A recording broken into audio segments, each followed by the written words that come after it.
j'étais en mode automatique.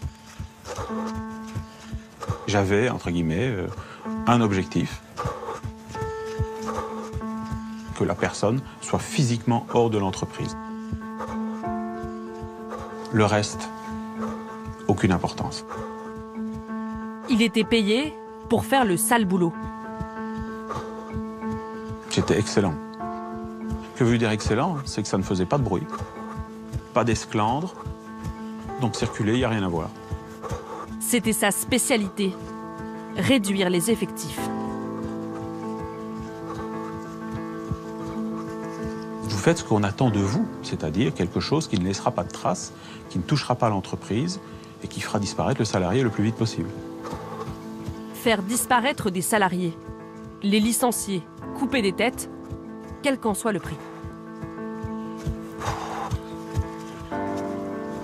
En 22 ans de carrière, il affirme avoir mis à la porte près de 1000 personnes. Didier Bill est DRH. Industrie automobile, pharmaceutique, électronique, il a travaillé pour une dizaine de multinationales. Mais il n'est pas un DRH comme les autres. Depuis 5 ans, il est manager de transition. Il intervient dans les entreprises pour des missions de courte durée. Licenciement abusif, chasse aux syndicalistes, il révèle les petits secrets de certaines grandes entreprises pour vider les bureaux à moindre frais, en évitant tout plan social. Didier Bill, une personnalité complexe, un homme au passé trouble. Il est en conflit avec plusieurs de ses anciens employeurs. Il va nous confier ses méthodes à lui, souvent violentes. Moi, je ne suis pas violent, mais la manière dont je fais les choses est violente. Convoquer, comme ça, dire, appeler quelqu'un au téléphone, lui dire « Tiens, tu peux passer dans mon bureau ?» Oui, tout de suite. Et puis quand la personne arrive, ne se doutant de rien, lui dire « Bonjour, assieds-toi, tu vas quitter l'entreprise. » Tout de suite. Je ne suis pas violent, je ne frappe pas, je n'insulte pas. Mais l'acte en lui-même est d'une violence inouïe. Vous avez fait des choses immorales? Licencier quelqu'un qui ne mérite pas d'être licencié, au cas où on pourrait mériter d'être licencié, c'est immoral, bien entendu. Vous avez demandé de faire des choses illégales? Ah oui, j'ai fait des choses illégales. Vous avez passé votre vie professionnelle à mentir, en fait, pour licencier des gens. J'ai passé une partie de ma vie professionnelle à prendre certaines libertés avec la réalité. Est-ce que vous regrettez parfois d'avoir gagné de l'argent sur le dos de licenciements souvent sans cause? Non. Non. Vous n'avez pas honte? Ah non. Non, non. Je pense que j'aurais pu en gagner beaucoup plus. Et je pourrais en gagner beaucoup plus en étant encore plus crapuleux et plus sanguinaire. Il touchait en moyenne 240 000 € par an. Ni remords, ni regrets, Didier Bill n'est pas un repenti. Avant de quitter le monde des ressources humaines, il a décidé de nous en révéler certaines pratiques.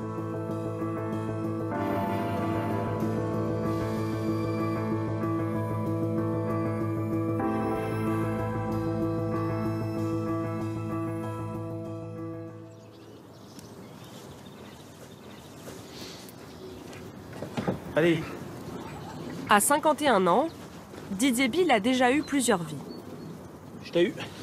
Dans la première, il était militaire, engagé dans les forces armées de son pays d'origine, la Belgique. En 1997, il part pour la France et débute sa carrière dans les ressources humaines.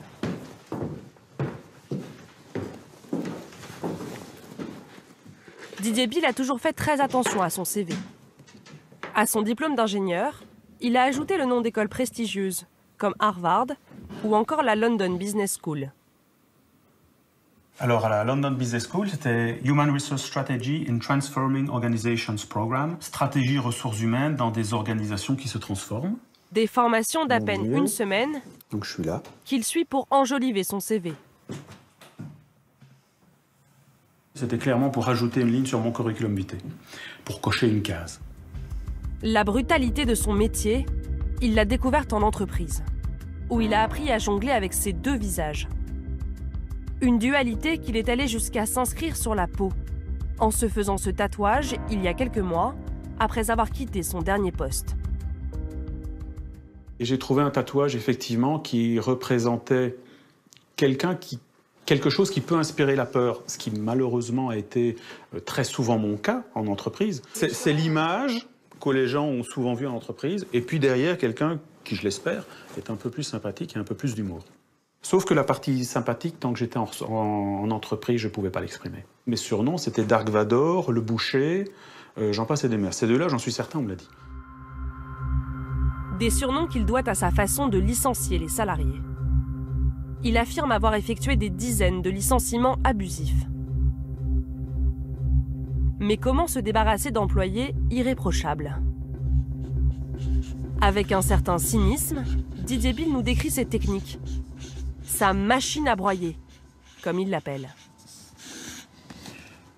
Première solution, vous inventez un dossier de toutes pièces. Vous n'avez rien et vous allez tout imaginer.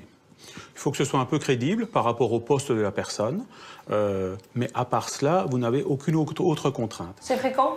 C'est pas fréquent, parce que inventer, ça demande quand même une certaine créativité. Deuxième astuce, exagérer. Exagérer, c'est-à-dire que vous prenez un fait mineur, mais qui repose malgré tout sur un élément factuel, et à partir de ce fait mineur, vous allez le monter en épingle, le présenter sous un angle grossissant, avec une grosse loupe grossissante, et qui justifie, et vous allez expliquer pourquoi ce que ça justifie un licenciement. Exemple, vous allez voir le manager qui doit licencier quelqu'un, vous lui demandez, bon alors il va falloir licencier Durand, qu'est-ce que tu as qu'on... J'ai rien. Bon, t'es sûr que tu lui as pas fait un petit reproche, t'as pas un mail quelque part? Si, il y a 4 mois, il avait merdé sur une proposition. Je lui ai fait un petit mail pour lui remonter les bretelles et lui expliquer comment il devait faire. Très bien, sors-moi le mail. Il y a 4 mois, ça lui semblait complètement insignifiant. Aujourd'hui, on sort le mail, on le sort de son contexte et on va expliquer dans la lettre de licenciement à quel point l'erreur qui a été nommée par son manager est une erreur importante, qui a porté atteinte à l'image de l'entreprise, qui a décrédibilisé nos offres auprès de nos partenaires et de nos clients et qu'en conséquence, nous ne pouvons pas continuer à travailler avec cette personne. Troisième solution, scénariser.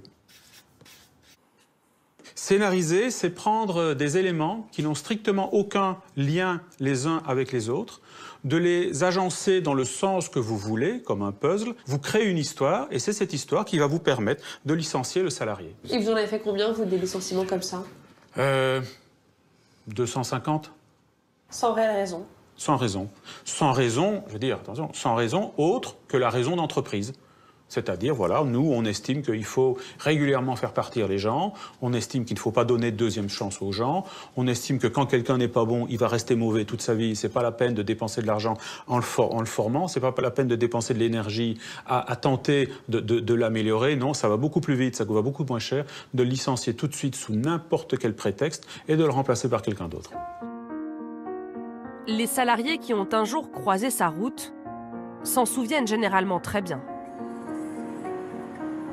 Nous allons rencontrer une femme que Didier Bill a licenciée après avoir monté un dossier de toutes pièces. À l'époque, elle avait la trentaine et une carrière prometteuse devant elle. Claire était directrice financière depuis 3 ans dans une grande multinationale.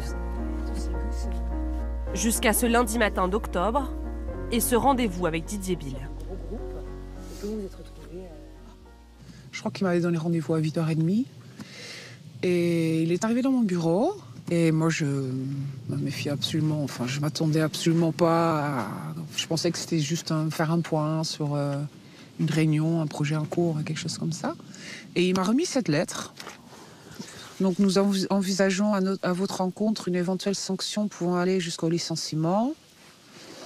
Donc, vous êtes convoqué à un entretien préalable. Et d'ici là, et compte tenu de la situation, nous vous notifions par la présente une mise à pied à titre conservatoire et ce jusqu'à l'issue de la procédure.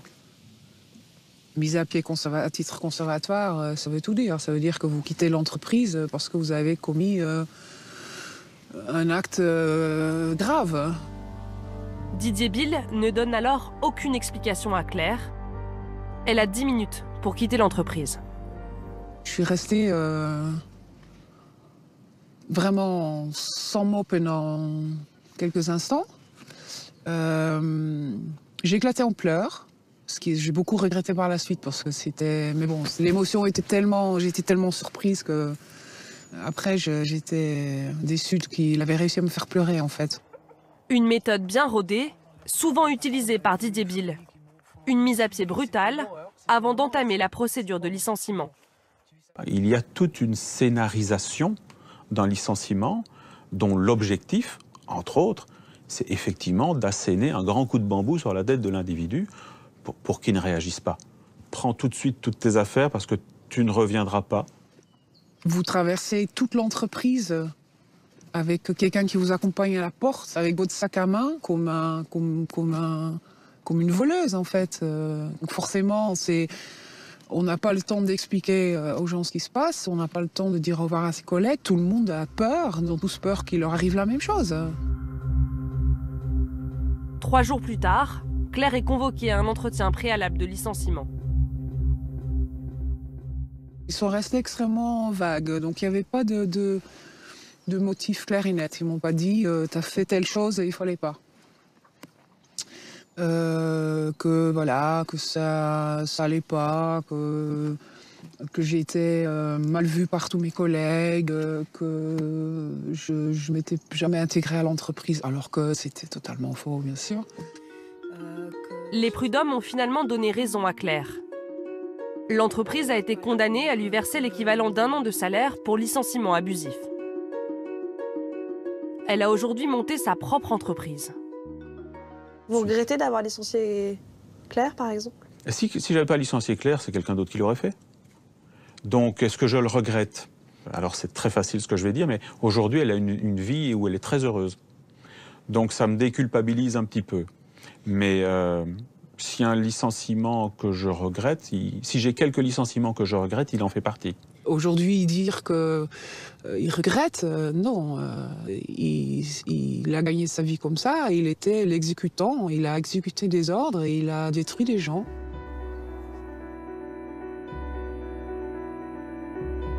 Didier Bill va nous révéler une autre pratique, en vigueur dans certaines entreprises, pour licencier leurs salariés. Une méthode étonnante. Dans ces sociétés, les salariés sont notés en fonction de leur performance. C'est tout à fait légal. Mais certaines d'entre elles iraient plus loin. Elles pousseraient les managers à sous-évaluer une partie de leurs employés, à mettre de mauvaises notes, même à de bons éléments, pour justifier un éventuel licenciement.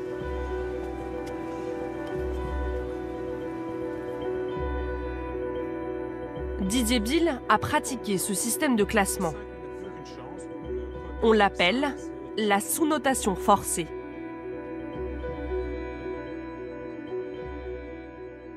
Vous avez donc le nom des salariés, leur sexe, leur classement dans l'entreprise, c'est-à-dire leur coefficient, leur matricule, et puis vous avez leur appréciation selon 12 critères différents.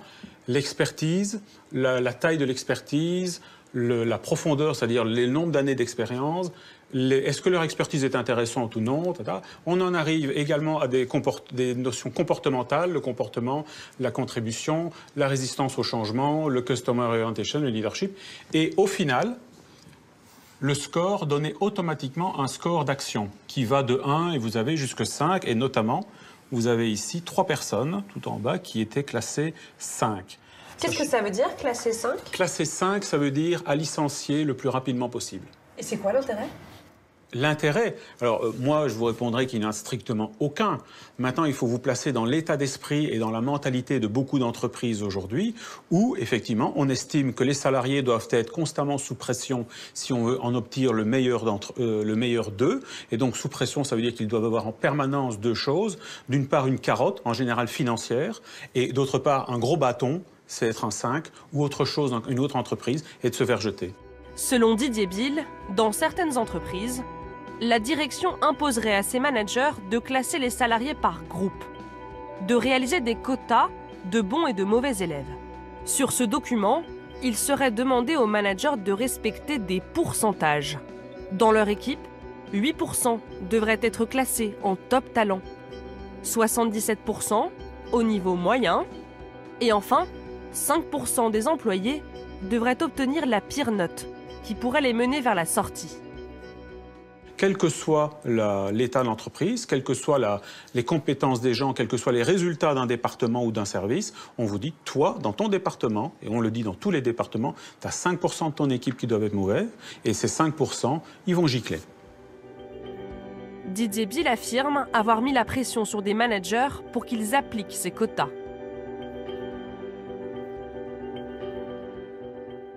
Vous avez poussé des managers à sous-noter, à qualifier de mauvais certains de leurs salariés alors qu'ils ne l'étaient pas. Oui, je prends un exemple, un manager qui a 10 personnes dans son département, il doit en sous-noter 2, il doit en mettre 2 dans les mauvais. Il dit, écoute Didier, moi chez moi, il n'y a pas de mauvais. Ils ne sont pas tous bons, mais j'en ai pas des mauvais qui mériteraient d'avoir un 5 et peut-être de perdre leur poste. Fais une liste. Tout en haut de ta liste, tu mets celui que tu ne veux absolument pas perdre. Celui s'il passe sous un train demain, c'est une catastrophe. Hein, tu l'as celui-là, tu le connais, oui. Mets-le au haut de la liste. Vous faites cela jusqu'à ce que vous ayez fait toute la liste. Et ensuite, lui dit, ben voilà, tu l'as ta liste. Les 2 que tu dois me donner, c'est les 2 du fond. Forcer un cadre à mal noter un salarié, c'est illégal en France. Jean-François Amadieu est sociologue, spécialiste du monde du travail. Depuis plus de 30 ans, il étudie l'univers des ressources humaines et ses dérives. Il nous confirme l'existence de la sous-notation forcée. C'est une pratique essentiellement de firmes inspirées par le modèle américain ou qui sont directement des firmes américaines. Ça, c'est des pratiques qui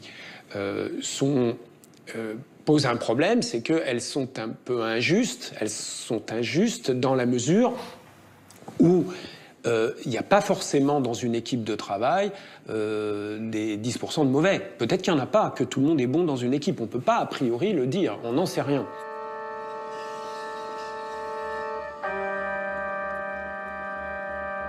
Parfois, la notation servirait aussi à se débarrasser de salariés devenus gênants. Comme des syndicalistes par exemple. Certains estiment avoir été victimes d'une évaluation injuste. C'est le cas de Thierry Mével. J'imaginais pas un instant être visé par une mauvaise notation, d'autant plus que les années passées, les 18 ans passés, ont été très bonnes. Après avoir passé 18 ans dans une entreprise d'électronique, cet ingénieur a été licencié suite à une mauvaise note.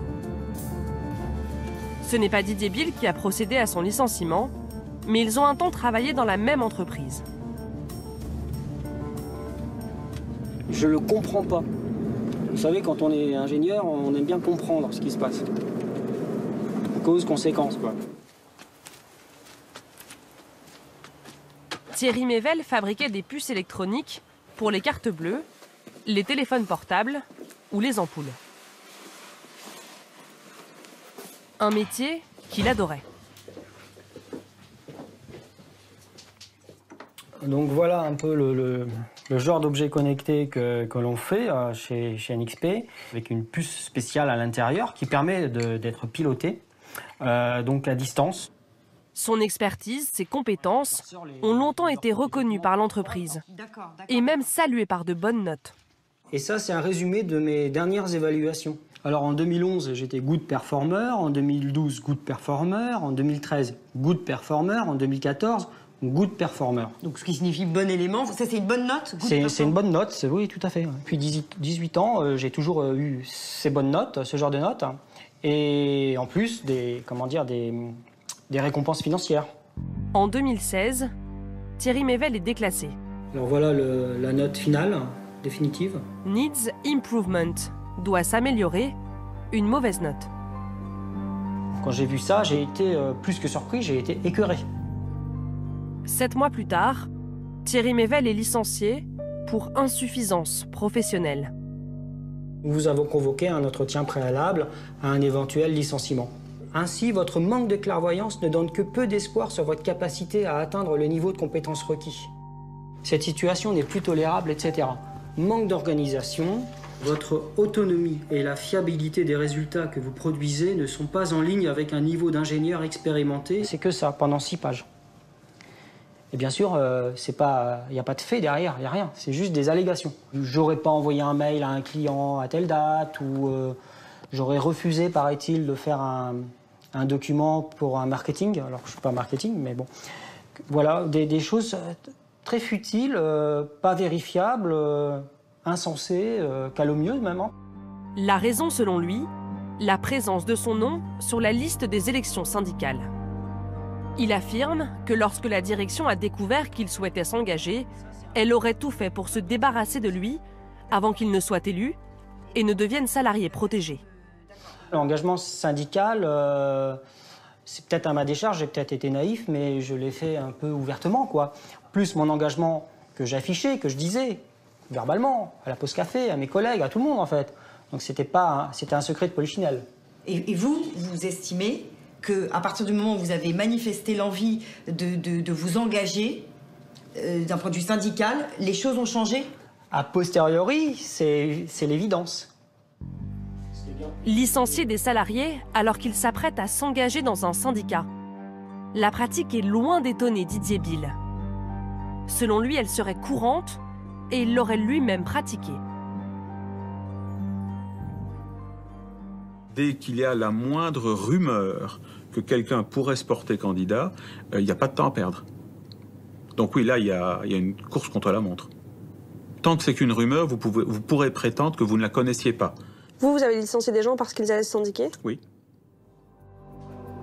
Thierry Mével n'a pas réussi à faire reconnaître la discrimination syndicale devant les prud'hommes, faute de preuves concrètes. Mais sa procédure pour licenciement abusif est toujours en cours. L'entreprise qui l'a licencié s'appelle NXP, un leader européen de composants électroniques. Sur le site de Caen, où travaillait Thierry Mével, les effectifs ont été divisés par 3 en 10 ans. Selon la direction, suite à l'arrêt de certaines productions. Malgré son licenciement, Thierry Mével continue de s'intéresser aux méthodes de son ancien employeur. Thierry, comment vas-tu? Ça va. Ce jour-là, il rejoint 2 de ses anciens collègues, élus de la CGT, qui travaillent encore chez NXP. Ils parlent d'un climat très pesant dans l'entreprise et veulent nous montrer des documents confidentiels. Les salariés n'auraient jamais dû en connaître l'existence. Sur celui-ci, qui date de 2010, la direction fait des recommandations à ses managers. Elle leur suggère des pourcentages de bons et de mauvais élèves. Les 3 colonnes, c'est la répartition des salariés en notation. Donc vous avez 20% de personnes qui sont vraiment strong performers globalement, donc qui sont 70% de salariés qui sont dans la moyenne, qui sont des good performers. Et enfin, vous avez 10% des salariés qui, année après année, sont d'office mis dans cette catégorie, la catégorie des low performers, des salariés médiocres. Mais c'est un autre document qui les a particulièrement choqués. Il date de 2015. Alors c'est un document qui est censé décrire les différentes mesures qui vont être prises pour réduire les coûts dans l'entreprise. Parmi les pistes pour réduire les coûts, restreindre les voyages en favorisant les conférences téléphoniques via Skype, geler les embauches, réduire l'utilisation de matériel électronique et accélérer la sortie des low performers, les éléments les moins bien notés de l'entreprise. On dit que faut dépenser moins de gomme et crayons parce qu'il faut réduire les coûts et puis pendant qu'on y est, il faut virer aussi les hauts performeurs plus vite que c'était prévu initialement parce que payer des gens qui sont incapables, ça coûte quand même beaucoup d'argent à l'entreprise et ça vaut vraiment pas le coup de dépenser des sous pour des gens qui apportent rien de par leur performance à l'entreprise. Donc c'est quand même pas très glorifiant de considérer, d'avouer considérer ces salariés comme des gommes et crayons. Si elle n'est pas illégale, cette notation serait à l'origine d'une pression néfaste pour les salariés. C'est la conclusion d'un audit réalisé en 2012 à la demande du CHSCT. Le processus de classement est le principal vecteur d'inquiétude. d'instabilité et de mal-être au travail. Il est source de danger pour la santé des salariés. Nous avons contacté l'entreprise NXP. Selon elle, l'évaluation est un outil d'échange entre les salariés et leurs managers. Elle affirme qu'aucun cadre n'a jamais été forcé à sous-noter un employé.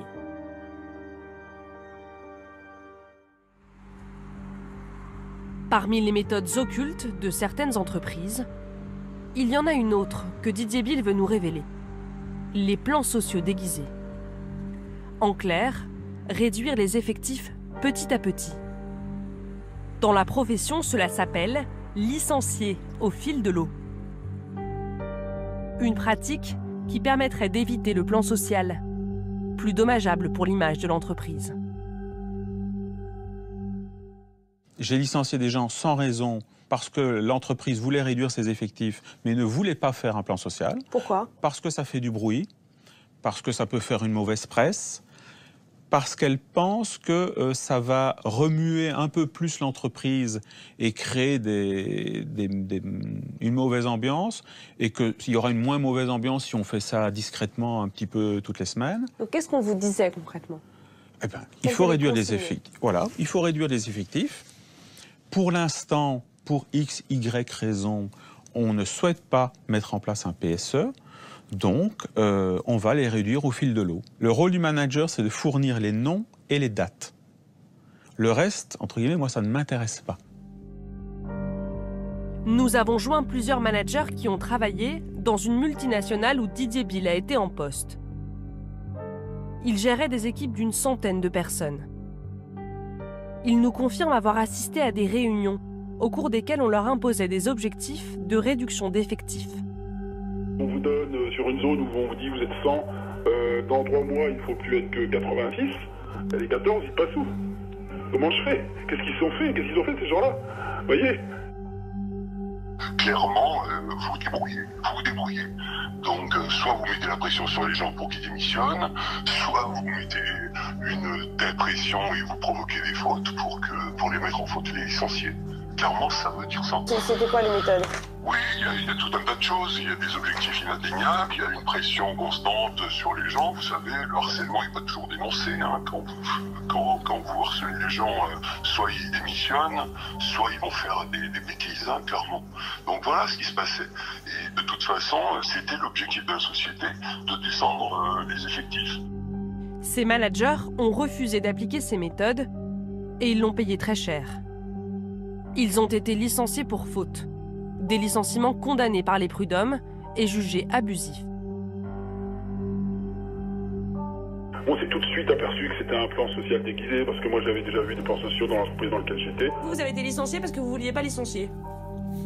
C'est une très belle phrase, oui, ça doit être ça. Parce que je voulais pas me plier, je crois. En France, de plus en plus de cadres commenceraient à remettre en cause ces pratiques. Il y a un sondage de 2016 qui indique que 46% des DRH disent qu'il leur arrive d'agir contre leur éthique et leurs valeurs. Ce qui est tout de même... 46%, c'est beaucoup. Ils sont dans une position qui est souvent difficile, un peu entre le marteau et l'enclume finalement, et que la moitié d'entre eux, de ces DRH, disent qu'ils agissent contre leurs valeurs et leur éthique, c'est... je trouve que c'est finalement un niveau assez élevé. On ne s'attendrait pas à ce que autant reconnaissent qu'ils ont ces problèmes. Ils restent pourtant peu nombreux à exposer leurs doutes à visage découvert. Difficile de comprendre les motivations réelles de Didier Bill. L'homme, si prompt à révéler les méthodes des entreprises, reste discret sur certaines zones d'ombre de son passé. Il est aujourd'hui en conflit avec plusieurs de ses anciens employeurs. Il a lui aussi été licencié plusieurs fois, dont 2 pour faute grave. L'entreprise vous reproche notamment un abus de bien social, ou plutôt abus de confiance pour avoir commandé une prestation RH à une société détenue par votre femme. Elle vous reproche d'avoir envoyé un mail hautement confidentiel à un salarié qui n'aurait jamais dû le recevoir. Elle vous reproche de ne pas avoir répondu à vos mails professionnels entre Noël et Nouvel An alors que vous n'étiez pas en congé, et d'avoir présenté des notes de frais au montant exorbitant et injustifié. Comment vous expliquez cette longue liste de... Alors, elle n'est pas longue, parce qu'en fait, il me reproche beaucoup plus de choses que cela, notamment d'avoir tenu des propos outranciers, mais ça, ils ne l'ont pas mis dans la lettre de licenciement. Ils ne voulaient plus que je fasse partie de la société, et ils voulaient m'éjecter le plus rapidement possible. Ils ont donc fait feu de tout bois. Didier Bill est loin d'être un employé modèle. Il y a 10 ans, il a été condamné à 6 mois de prison avec sursis et 35 000 € d'amende. Il s'était introduit dans le système informatique de son patron de l'époque pour s'envoyer un mail de licenciement. Il est également poursuivi par un autre de ses ex-employeurs pour escroquerie. Là, vous avez clairement enfreint la loi. Oui. Est-ce qu'il faut être un peu limite avec la légalité pour aujourd'hui dénoncer ce que vous dénoncez? Je ne suis pas lisse, je ne suis pas parfait, je filoute parfois, professionnellement. C'est aussi ce que l'on attend de moi. Voulez-vous venger? Vous avez des comptes à régler avec d'anciens employeurs? Non. Non. Non, je n'ai aucun compte à régler, je ne vais pas dire que je ne suis pas rancunier, mais je suis plutôt d'avis qu'il faut continuer à avancer et que s'attacher à se venger, à régler ses comptes, c'est pas ça qui vous fait avancer. Aujourd'hui, je tourne une page. Pour les salariés licenciés, cette page-là est plus difficile à tourner. Bonjour Thierry. On y va? Thierry Mével a toujours du mal à surmonter son licenciement. Pour faire valoir mes droits, tout simplement. Il voit une psychologue tous les 15 jours. J'aimerais pouvoir revivre normalement. Il est en arrêt maladie pour dépression depuis 1 an et demi. Qu'est-ce qui vous stresse exactement? Vous dites l'inconnu? Oui, l'inconnu. C'est dur de tourner cette page, quoi. Parce qu'elle n'est pas encore tournée, de toute façon, vous n'avez pas compris. Je peux pas comprendre quelque chose qui est faux. J'ai besoin de comprendre la vraie raison de cette éjection Il n'y a pas de sens. Spontanée, quoi. Enfin, non, il n'y a pas de sens. Pour moi, il n'y a pas de sens. C'est insensé. Thierry Mével n'a pas encore retrouvé d'emploi. Didier Bill, lui, ne travaillera sans doute plus jamais dans les ressources humaines.